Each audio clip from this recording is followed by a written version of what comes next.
safe. I can't even see out the window. Cool is arriving home safe. Adjusting your mirrors, walking around the vehicle 360, both hands on the steering wheel, 9 and 3, and concentrating on the drive ahead so you can arrive home alive. See you, Luce.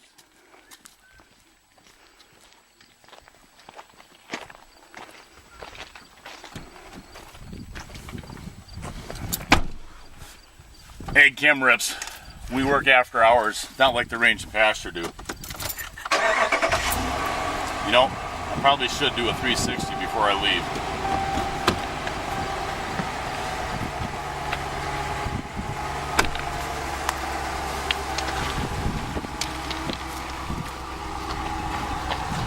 Tyler, I could have ran over you.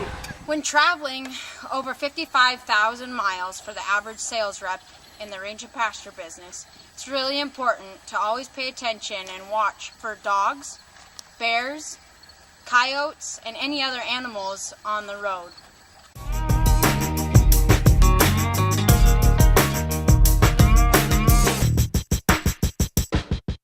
Don't swerve, just hit them.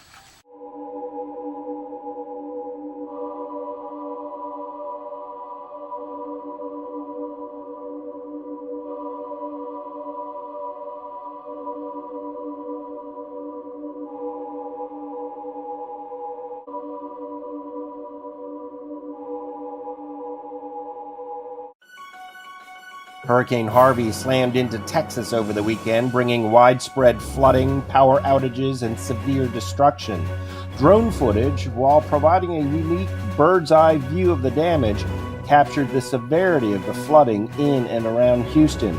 As of Monday morning, FEMA Administrator Brock Long said he expects the storm to drive about 30,000 people into shelters, and 450,000 people will seek some sort of disaster assistance, though he warns those numbers could easily fluctuate. Around 13 million people are under flood watches, and warnings stretch from Corpus Christi to New Orleans, according to CNN. Should I risk it? Nah. I work for Dow. When it comes to safety, I don't risk it. Can you be seen behind a large vehicle? Let's find out how far back you have to be in order for a large moving vehicle to see you.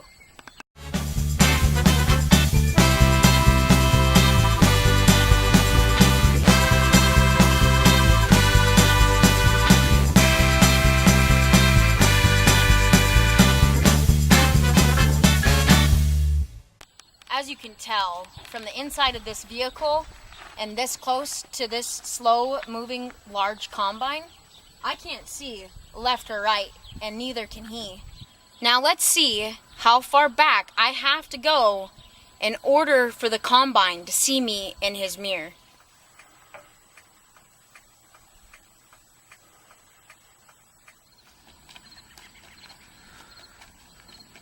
As you can see, it's a long distance back before the combine driver can see me, 60 feet to be exact. And that's not even far enough in some cases for a slow-moving vehicle to see you. So as we come to combine and harvest season, and when we're behind sprayers and following other large equipment, we need to remember to keep a safe following distance.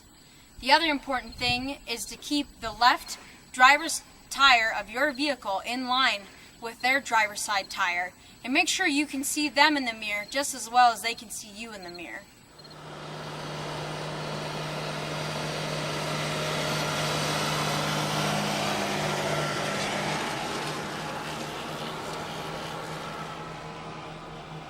Seeing a large moving vehicle coming down the road means on a 2-lane highway, I always try to pull over.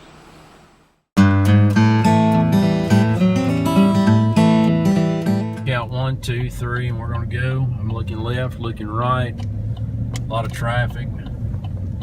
All cars are staying in place. I'm gonna go ahead and get in position in my right-hand lane. Got a car coming up on the left behind me. Everything else is looking good on to the right. I'm looking ahead, I'm looking down, looking at my mirrors. Got some cars behind me too. One just came out, getting into the left-hand lane, coming up on some traffic. Got some business driveways to our right.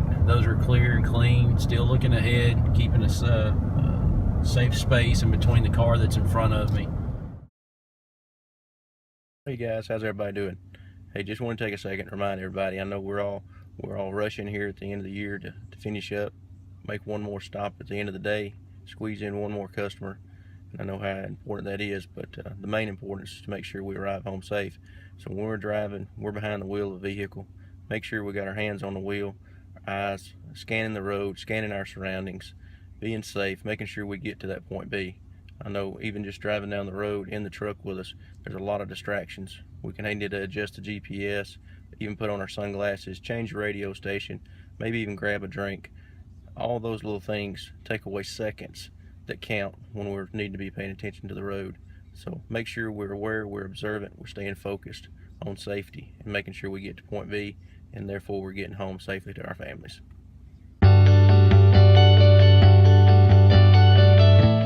Senorita, what are you doing? I am checking my instruments and gauges. Great idea. Senorita, use your horn to establish eye contact. Senorita, count 1, 2, 3 delay after the car ahead of you starts to move. Charlesy, what does safe driving mean to you? Well, Senorita, it's about remembering all of these points and making them a habit in my day-to-day driving to ensure that I get home safe every night.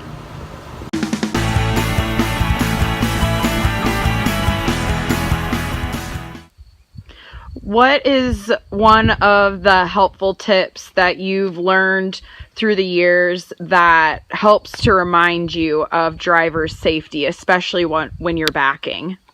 We had a pink semi, and it's hard to be manly in a pink semi. And it did have some stickers on the mirrors, on the outside mirrors on each side, and they said goal on them. And then in fine print on that sticker, it said, go out and look, which was your goal to be very safety. And that stuck with me, even though we don't have the pink truck. We still have 13-letter manure spreaders, internationals, but that stuck with me over the years that if you're not sure where you're at, it really takes so little time to get out of your truck and walk back and see what is behind you and try and line up your backing up, and we kind of compare it to a golf swing.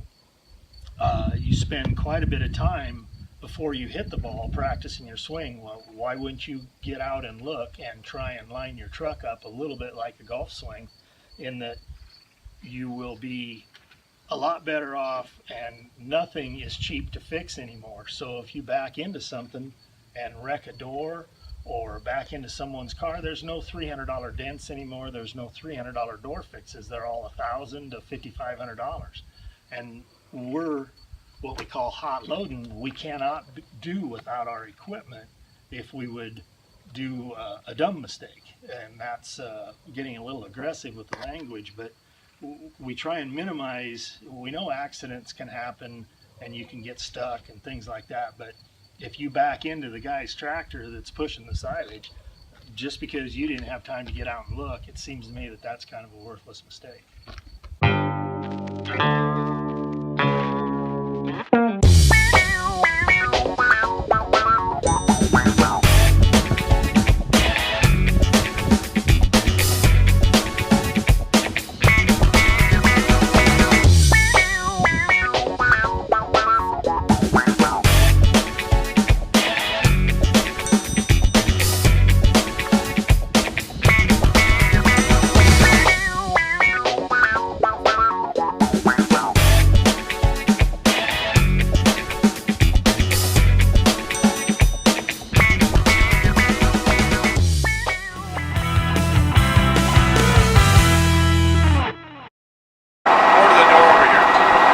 Stop. Don't go that way.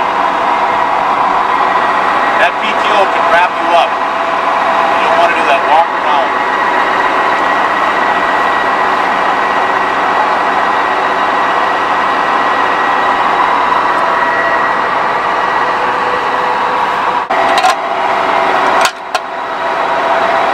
Let's just say you guys got caught in this. Let's just say this is a piece of clothing that you guys would have on your arms.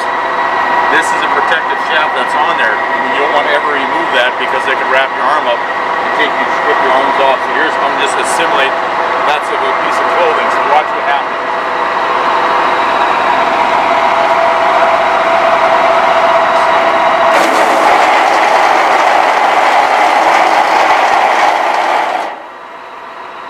That'd be your arm, it'd be gone. You know, as a rep, you got to be thinking about farm safety all the time. Even though you might be the rep, the farmer's got so many things on his mind, and he might be thinking about the task or 2-3 tasks or the next day or the next week what has to be done. And it's all about getting home safely at night, whether it's for you or it's for the customer or it's for the farmer.